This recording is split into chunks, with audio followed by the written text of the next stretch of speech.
Hi, beautiful people. Happy Thursday. I was going to say Friday. Happy Thursday. Happy August 1st. I hope that you all are doing and feeling well. And if not, I hope that that ends soon and you get back to feeling well and doing well. I know for me, I'm having a day. I felt like I've had a week, a month. Woo! But I was like, you know what? It is not going to stop me. Normally when I get like that and feel kind of like overwhelmed, I, it has a tendency to stop me from doing, my content, my podcast, and now the YouTube. And because it just feels like, oh, what's the point? What's that? And I was like, no, this time I'm not going to do that. I'm going to work through it. So I punched the air, took a deep breath, had a starburst, a pink one, my favorites.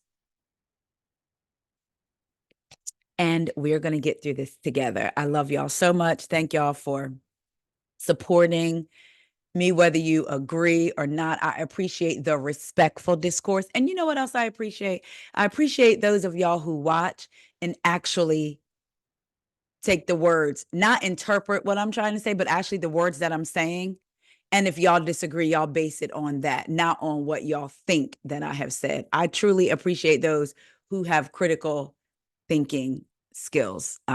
One thing about doing this and the podcast that has made me look at how I communicate or how I relay information is not hearing words and then saying, and then interpreting it the way I feel like it's said based on who they're talking about, right? So whether it's a housewife or whether it's a person in the media, and because the person giving commentary on a situation may or may not care for the celebrity, I have to look at what they're saying, not what I think they're saying, but actually what they're saying.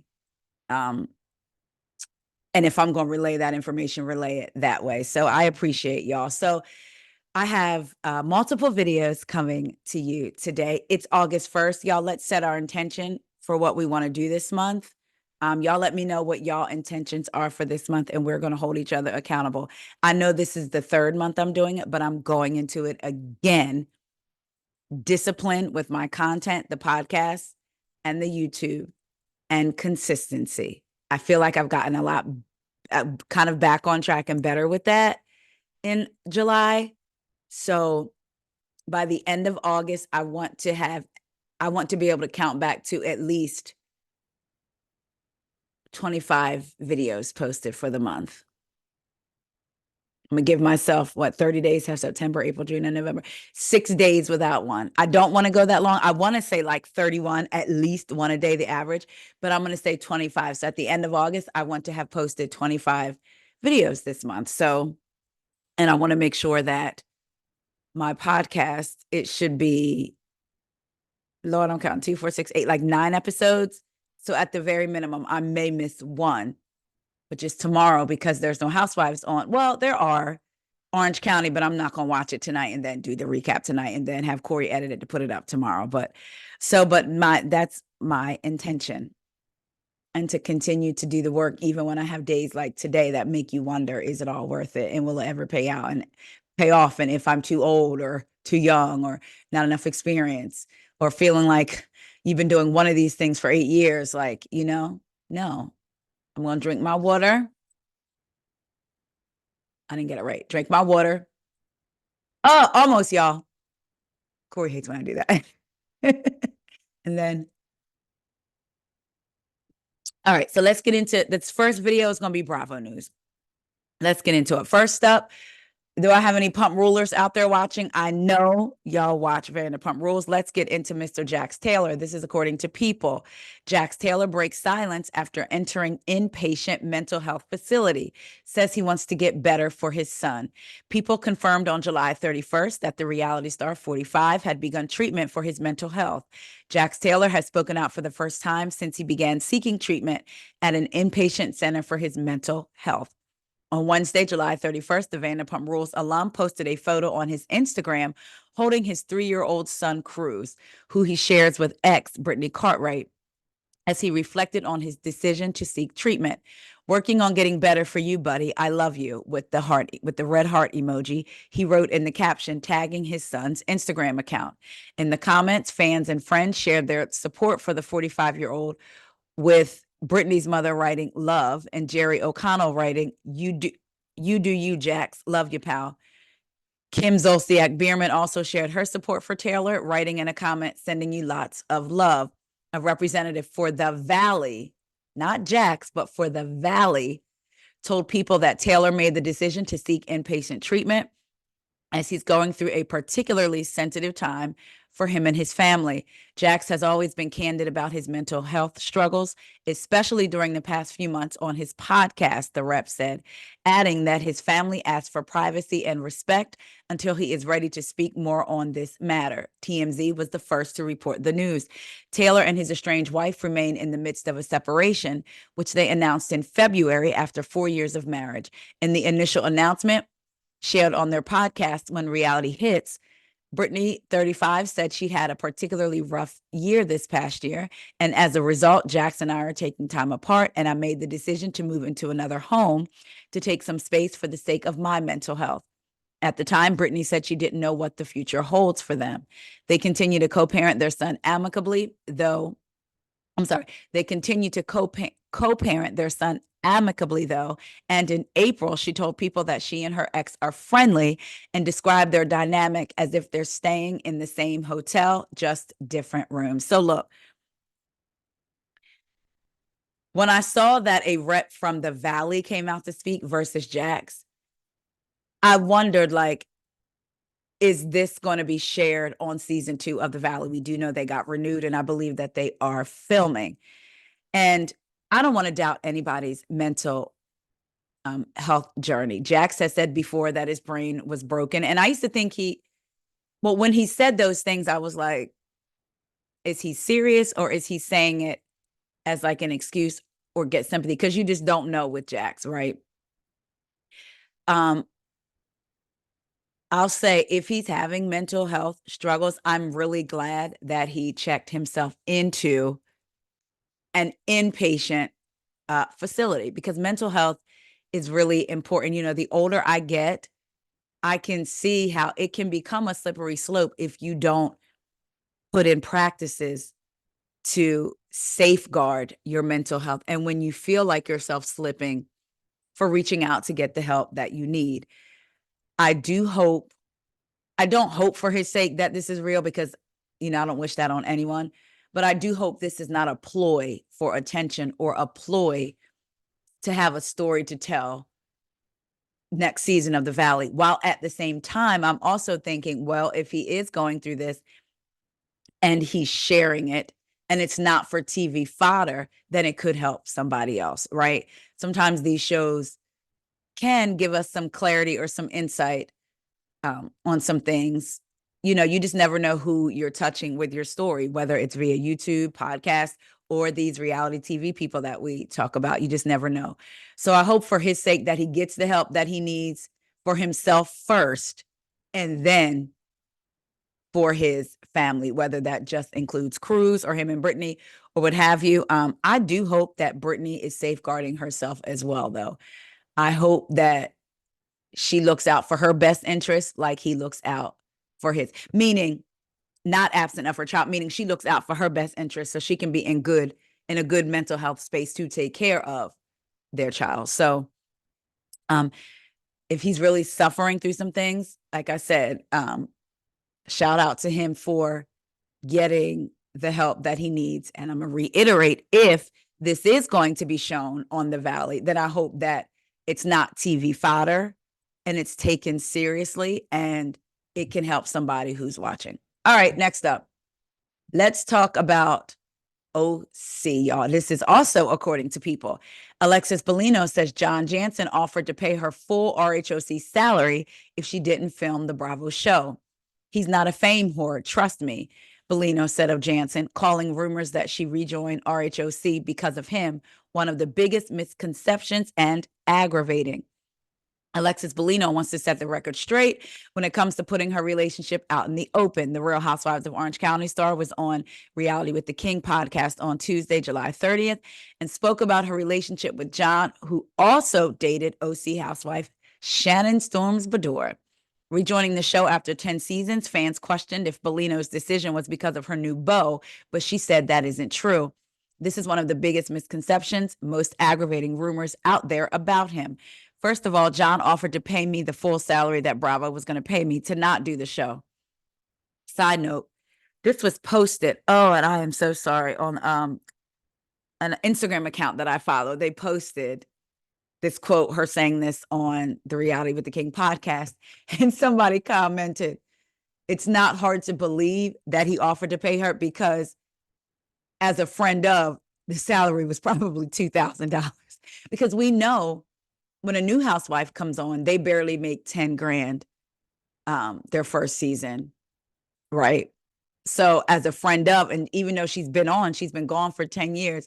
So she could legit be making $2,000 to $3,000. So I thought that was funny. Somebody was like, it's not hard to believe. He very well could have, because she probably ain't making that much. She said, what'd she say? This is one of the biggest misconceptions. Oh yeah, I told y'all that. So if he's Mr. First of all, John offered to pay me the full salary that Bravo was going to pay me not to do the show. So if he's Mr. doesn't have money and she pays for things, he's not going to do that, number one. She's referring to Shannon's previous claims that John never paid for her during their relationship. And see, I mentioned this before. I mentioned this in my Orange County recap. You see how she's saying, so if he's Mr. doesn't have money and doesn't pay for things, he's not going to do that, number one. Again, you only know what he's telling you about his relationship with Shannon, right? It very well could be that he didn't pay for anything with her because he knew she had income coming in. I think she was getting money, a little bit of money from David, I think, or she got a settlement. So it very well could be that she was paying for everything. But so for her to come out and try to negate that, it's like, girl, you weren't in the relationship. So to use that as to say, I'm telling the truth, because if he didn't have money, why would he offer to pay for me? You're a different person. So maybe he liked you more, like, who knows? But to automatically negate what the ex said, it's like, girl, we hope this is not you telling that same story in a year. Anyway, she said, number two, it's a lie. It's a lie. It was all a lie. Those of you that watch Love and I was going to say Love and Marriage Atlanta. Love and Hip Hop Atlanta. Y'all know that was Carly. She said, and Beador says he love bombed her. He did all this. He did that. How does he love bomb you if he's broke and doesn't give you anything and you're paying for everything? How does that make sense? Maybe in the beginning, and maybe the love bomb wasn't about money to Shannon. Sometimes men can pick up on a woman where a woman feels like she didn't get what she deserved in a relationship. Like, for instance, words of affirmation, right? Or feeling desired.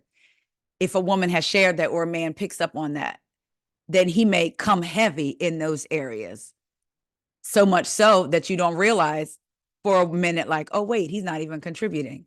But he's, you know what I mean? But I'm just as my grandma would say, speculating on what may have been.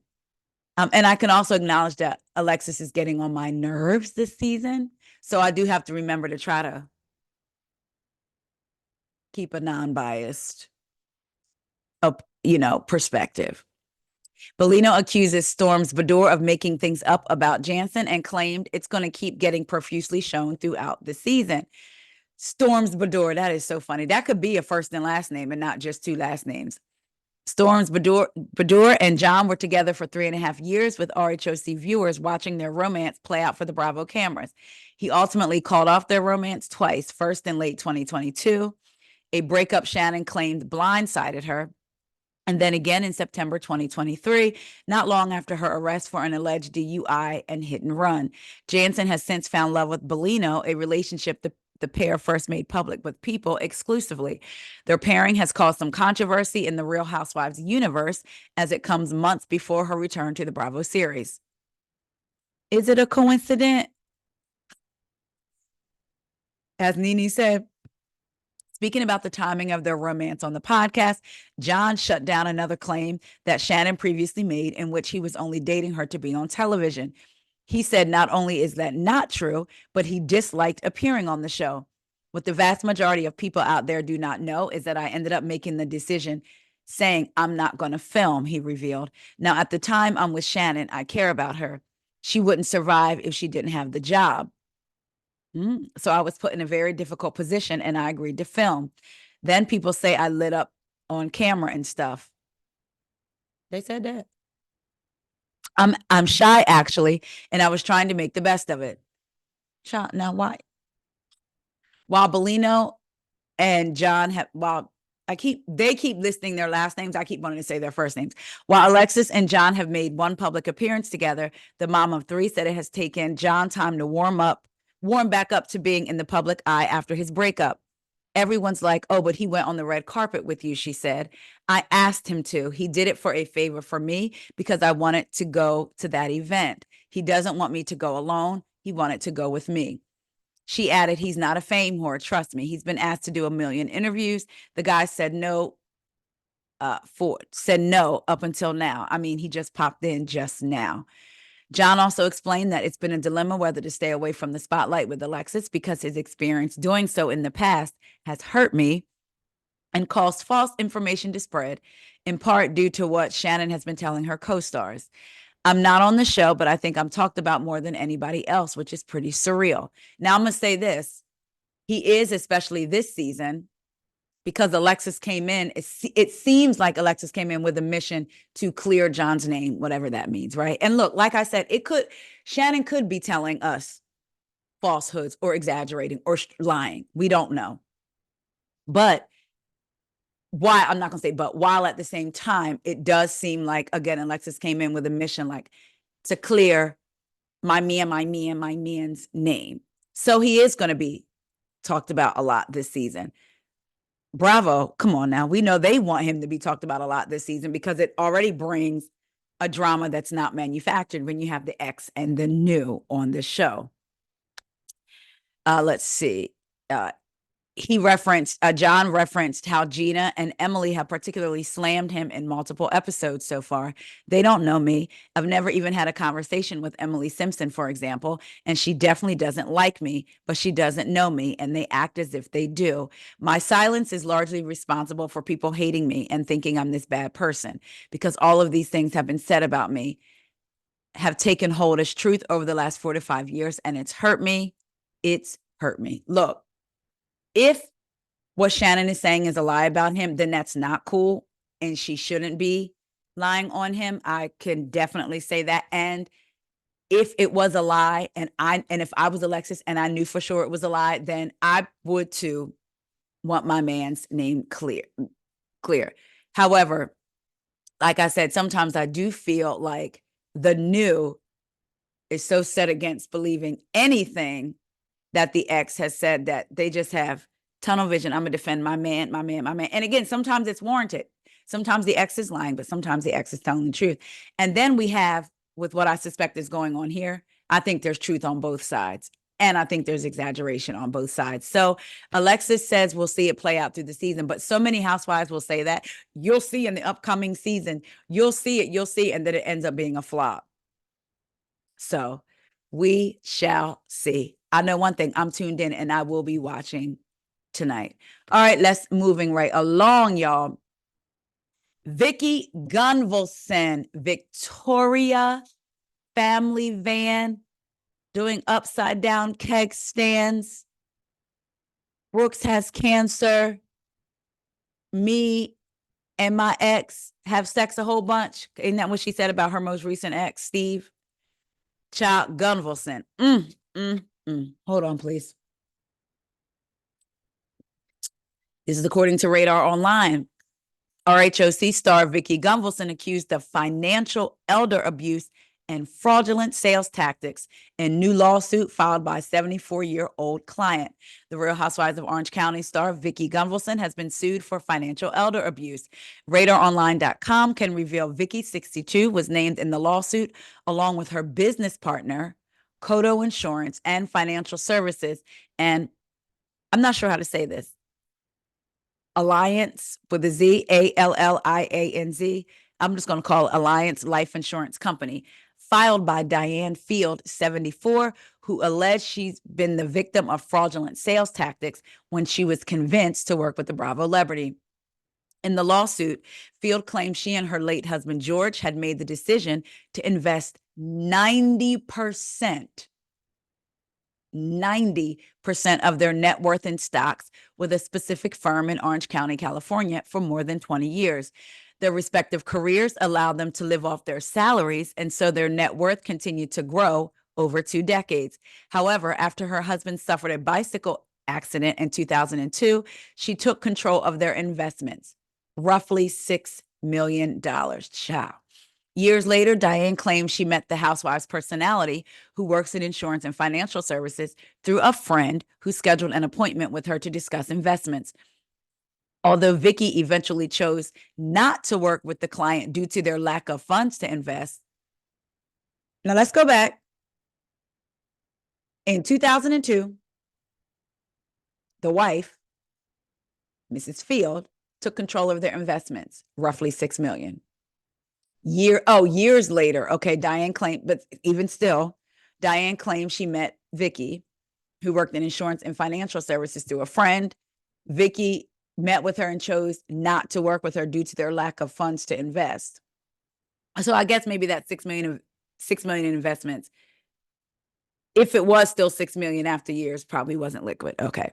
The RHOC star allegedly told Diane that she should talk to her partner, Allie, claiming he had the expertise in the stock market and that together they could put her in a safer, diversified plan that would also help lower the taxes she had been paying.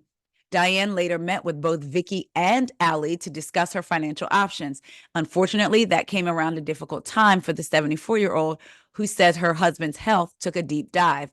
The lawsuit read, looking back, Diane thinks the anguish and trauma she was enduring at this time contributed to her letting herself put her trust in Vicki and Allie, as they seemed so sincere and appeared to be working for Diane's best interest. Diane alleged Vicki kept reassuring her how safe this Alliance 222 annuity was, and also kept mentioning that her income taxes would go down if she invested in this annuity, and that her kids would be well suited after she passed away. Vicki was very convincing, and Diane felt that she could trust her. She said she was talked into moving her stock funds to a firm managed by Allie at Fidelity Investments. She further alleged she was convinced to take out a life insurance policy that she had no idea cost $300,000 per year, instead insisting she'd been under the impression it was a one-time payment. Diane accused the reality television personality of fraudulent sales tactics and claimed her promises that this annuity would help lower her income taxes convinced her to transfer money to the Alliance 222 indexed annuity. Things allegedly only became more difficult for Diane. She stated per legal documents that her husband, George, died in October 2021. At some point that year, she said she was talked into putting even more money in the annuity. In 2022, Diane suffered health problems herself and underwent surgery due to lung cancer. After discussing the pricey payments, Diane and Vicki ended up modifying her life insurance plan, and in April 2023, she paid a $100,000 premium for it. Slow blink. The legal filing claimed as of approximately April 10th, 2024, the accumulation value of Diane's Alliance life insurance policy, then they put the policy number, was $661,816.74. That was as of April 10th, 2024. The accumulation value of her life insurance policy was $661,816.74. Cash surrender value was $387,497.96. And the death benefit was $3,539,077.00. The listed agents are still both Vicki and Allie. The total premium Diane has paid on this policy as of April 10th, 2024, was $1 million. So the total in premiums that she paid was $1 million. Its surrender value is $661,000. Cash value, $387,000. But the death benefit, if she passed away, is $3 million, $3.5 million. As of approximately April 10th, 2024, the value of Diane's 222 IRA was $750,000.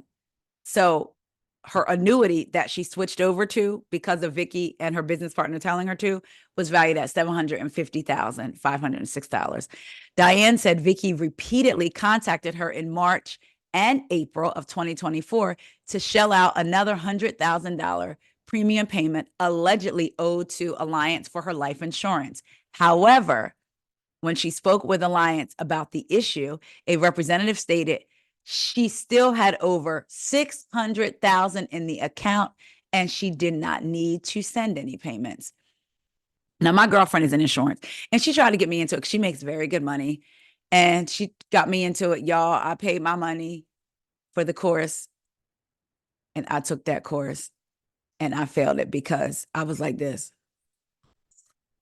And I do believe there's good money. I also do believe with certain jobs, you have to have a certain passion of doing it. And I did not. But I do know that when they pay their premiums, she would get a percentage. That's how hers worked. I don't know if all of them work like this, but that's what my girlfriend, she would get a percentage when a premium was paid. So here Vicki is calling her in March and April, telling her, hey, you need to pay another $100,000 premium. And she calls the company herself and they say, you have over $600,000 in this account. You don't need to send any more payments. Diane is requesting unspecified damages to be paid to her. Y'all, we shall see. Is Vicki trying to get over? Is Victoria trying to get over? Child. All right, y'all. I want to share my screen with y'all. Let's get into this. Hold on.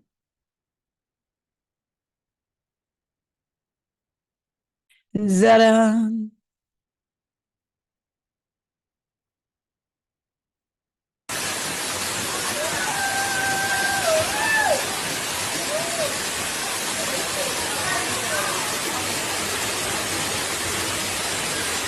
That water looks refreshing. Got all them wagons. Got Portia, Phaedra, Shamia, and Auntie. I guess Portia, I'm sorry, I guess Phaedra and Shamia are cool. Remember in my last video about I was wondering if Portia and Shamia were cool for them. Then there was also this, y'all. These comments are funny. Somebody said, all we hear is water. Somebody said, cancel the whole season. We've seen it already. Without Candy or Kenya, it will be boring. Not 50 Cent with a hat on in a waterfall. Chop. Then somebody said, Shamia is thirsty, baby. Let's go on to the next. Hey, what's up, y'all? What's up, Grenada? All the way from Grenada. Listen, y'all, we are throwing a party. Y'all know how we do. But the jab after sunset is going down when? That's right. Tomorrow at Carnage. Y'all gotta be there. Come on now, because everybody, their mama and their daddy and brother gonna be there. You got Mr. right. Killer. I Yes. love You got Shamia's Dash, haircut. Lava Man, Muddy and Tara. That's It's right. gonna be Everything. It's going down, and it's gonna be traditional. We're gonna have on all black jab, doing it All real big. down. We got Cynthia Bailey, Phaedra Parks, Shamia Mwangi. Y'all know who I be, okay? So I'll see y'all there. All right, tomorrow's going down. Hey, Grenada, here we are. Grenada, here we are. Hey, Grenada, meet the And Edie, come with us tomorrow to Jab, honey. 7 to 12. We need you guys to jab, have Carnage, at Carnage. and see us, It's gonna okay? be a party. We need y'all there. All of Grenada, please come out and party And with us. oil up with us, okay? Yes. And just have a great time. Look Bring forward your to seeing you fits. there. Mwah. Because guess what? We bringing them. Real jab. Hey, what's up, y'all? Where is the lady Angela? Sheree's ex's wife. They said she's filming. I don't ever see her. Where was Kelly? Or Kelly couldn't make the trip, right? That's what I heard. What y'all think? I guess so they're having a party in Grenada while they're there. Am I saying that right? Grenada. They're having potato. They're having, I guess they're making money while they're over there. I will say that. Shout out to Reality Recap. She said, that's what I'm talking about, working while working. Some of the comments, I've never seen so much leakage. We've seen the show at this point. We've seen their fashion shows. I mean, we've seen their fashions. We saw Shamia get a car. We saw Kenya's spa reveal. We saw Brit's shapewear event. Now we see them on vacation. Somebody else said, this is about to be the weirdest group ever. Kenya should have been there, or at least Sheree. I just want the OG housewives back. Also, I've never seen a cast promoting people to come to their events before. This is dreadful. Someone said Phaedra has no personality whatsoever. Somebody said Shamia had a lot of things to say about Faye. Where's that energy? I don't know. That's what I was wondering. I wasn't sure if they were still cool, not, but I guess from what we're seeing right now, they are cool. I don't know. What do y'all think? I know we've talked about this now for days, about Phaedra coming back and how she's going to fit into the cast, whether people were excited, didn't want her to come back, whether she was going to bring anything or not. Bring anything, whether she was going to mesh well with the group. But for those of you that are not looking forward to this season, whether it's because Kenya is there, or even if you felt that way before because you just weren't feeling it, do seeing these pictures and these videos or what have you, or these, these little, not pictures, these little videos, have y'all a little bit interest peaked, or you're like, I'm still not interested? And y'all let me know why or why not. Speaking of Phaedra, this is according to the Jasmine brand. Dr. Heavenly addresses rumors that Phaedra Parks left Married to Medicine after she invited Parks' ex-husband Apollo Nida and his new wife on a cast trip. So I saw this video and I meant to go get it, child. But basically, there were rumors that Dr. Heavenly invited Apollo and Shireen, I think that's how you say her name, on the cast trip, right? So Dr. Heavenly is basically addressing the rumors that suggest she played a role in Phaedra's reported exit from Married to Medicine. So she was on her YouTube, and this is what she said. Now, let me read this. It has been reported that when Apollo Nida and Shireen Al-Mufti appeared on the show, Shireen allegedly confronted Phaedra Parks and read her down, which may have contributed to Phaedra's reported exit from the series after just 2 seasons. To clarify the situation or potentially add to the confusion, which I believe is that one, Dr. Heavenly Kimes was asked during a YouTube live stream whether the rumors were true that Phaedra Parks left the show due to her inviting Phaedra's ex to the cast trip. Dr. Heavenly said, I can't say much, but I'm going to tell you one thing. It's a lie. But then she says, parts of it are true, but it's a mixture of lies and truth. So is it a lie, or is it a mixture of lies and truth? Some people lie and some people spread lies.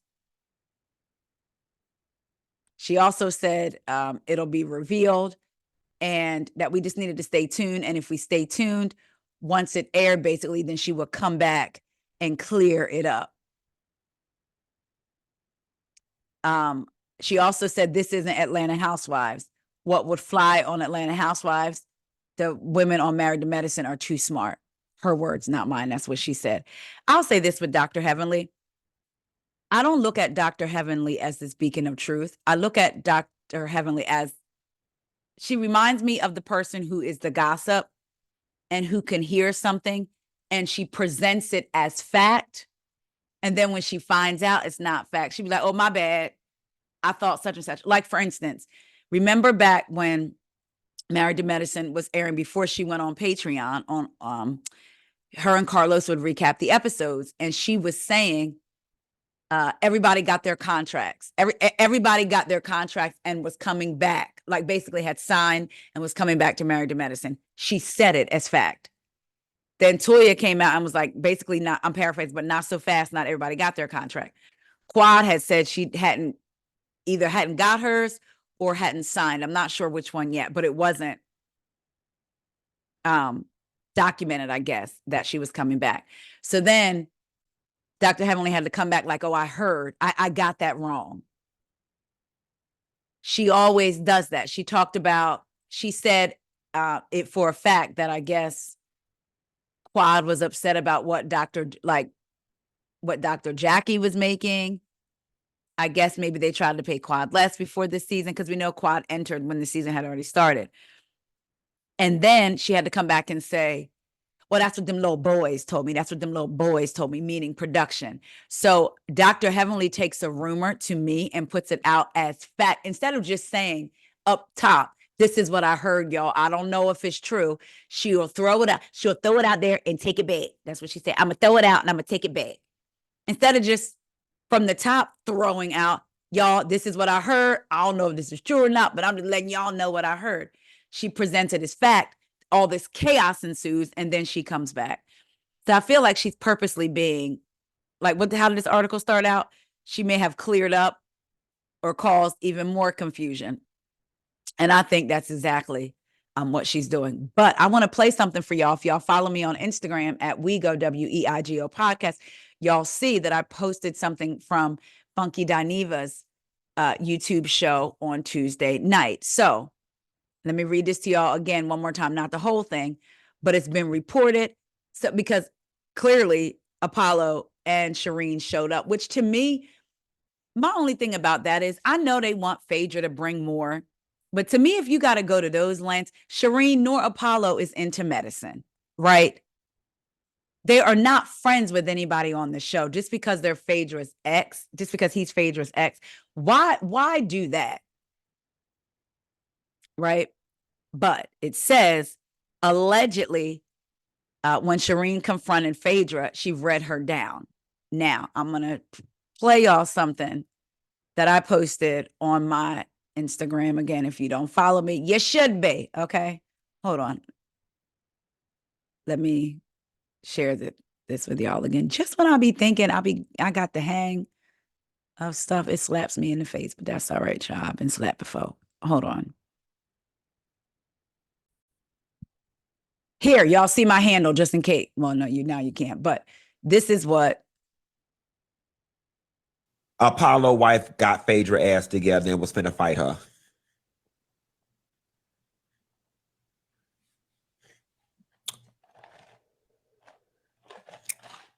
And was finna fight her down to the boat. She was finna fight her down to the boat. Down to the boat, honey. Down to the boat. And they say the people then start using words like, I don't feel safe and I feel threatened in my safety. And they saying that's the type of conversations that the people is having. But I'm gonna tell y'all who else.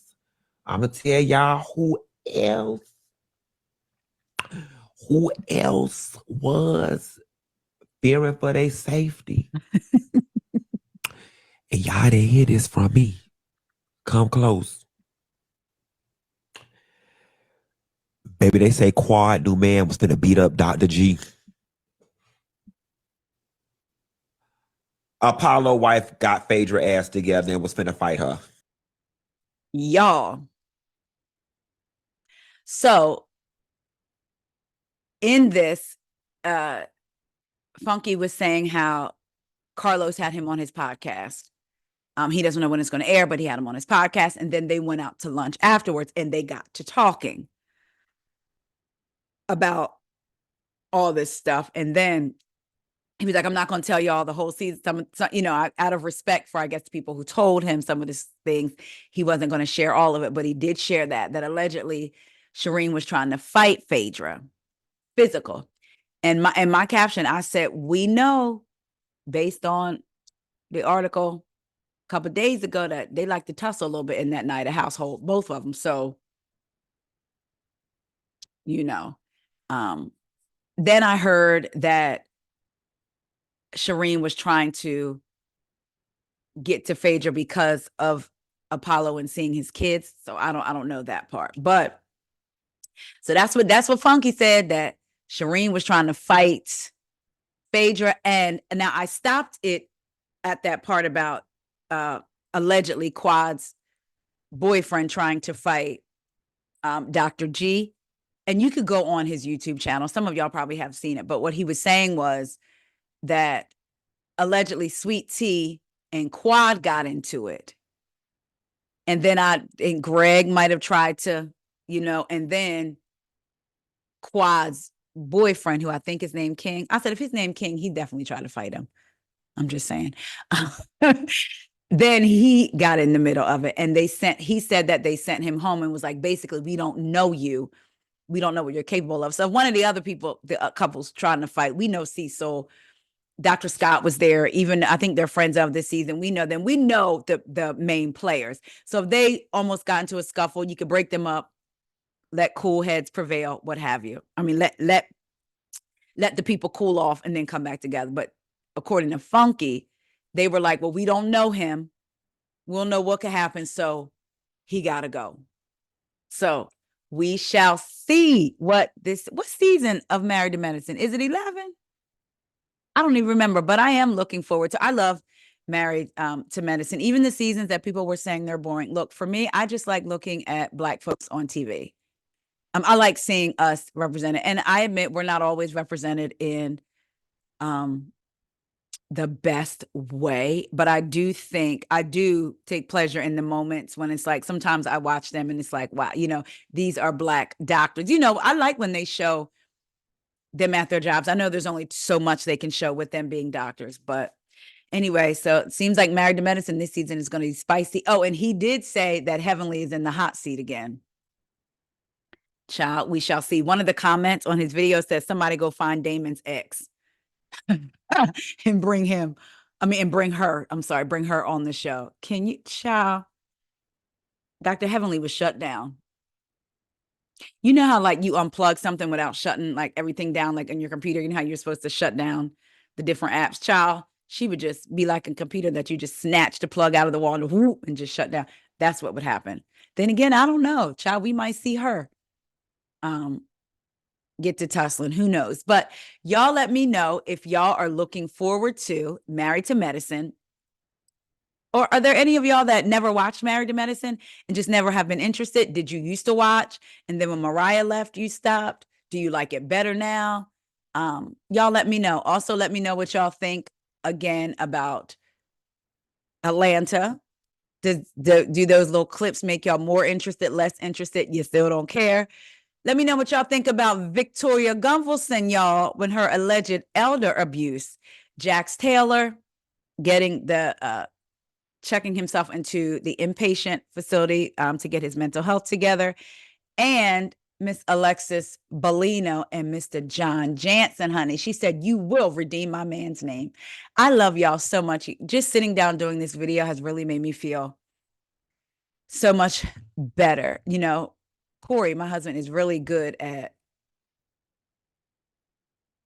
being there when I start getting these anxious feelings or feelings of just like, I'm feeling like there's chaos all over, but I don't always like dumping them. You know what I mean? Sometimes people may be having their own feelings and then they feel like they can't let you see it or share it with you because you're always the one like, blah, because I'm sure we all know people like that. So doing this and talking to y'all, because I feel like y'all are here and I know y'all are talking back. I just can't hear you because I'll be talking back to the people that I watch. But just talking to y'all has made me feel so much better. So I thank y'all for that. All right, y'all, I'm going to go so I can do another video. Again, set your intentions for this month. Let me know what they are. I love y'all and I will talk to y'all later. Please make sure to like, comment, share, subscribe. Do one of the things. More so subscribe. Talk to y'all later.